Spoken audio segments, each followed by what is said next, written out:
நம்மளை உட்கார வச்சிடும்.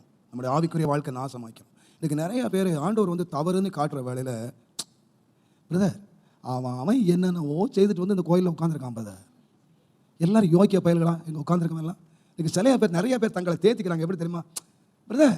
எனக்கு தெரியும் பிரதர், இந்த கோயிலில் வர்ற பையன் என்னென்னலாம் பண்ணிட்டு இருக்கான் பிரதர். அயோக்கிய பசங்கள்லாம் பண்ணுறான் பிரதர்.